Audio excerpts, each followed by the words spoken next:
الافغان مش زي العرب، الناس دولت ما بيهزروش. ترامب بيقول لهم عايز ارجع عندكم قاعده جويه، قالوا له عند امك، عند امك يلا، لو انت راجل تعالى. احنا كده كده خربانه معانا، ضربوا الاعور علينا قالوا خربانه خربانه، احنا بقالنا سنين بنحارب، مش هنموت لما نحارب كمان شويه قدام، انت اللي خسران مش احنا. فالافغان مش زي العرب، واحنا بسلاحنا بجيشنا بترتيبنا العالمي اجري يلا اجري، ولا حد عمل حاجه. فالافغان مش زي العرب.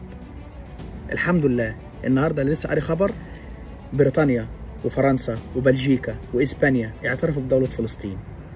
هولندا لسه ما اعترفتش. هولندا مين اللي هتعترف يابا؟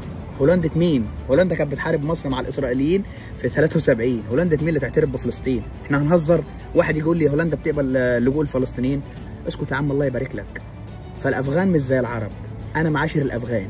الافغان بيقول لك موتني وما تاخدش مني حاجه غصب عني، انما احنا خدنا على الراحه، خدنا على الرحرحه، خدنا على الفلوس، على الحياه الحلوه. انما الناس دولت باينني ما شافوش راحه، فبالنسبه لهم الحرب دوت صباح الخير، يعني مثلا كده حاجه كده بياخدوها على الريق، فاهم؟ فاحنا مش هنقارن نفسنا بالافغان.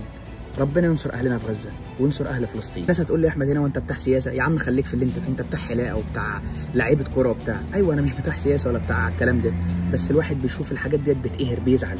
احنا بقطرنا بسلاحنا بترتيبنا احنا ولا حاجه.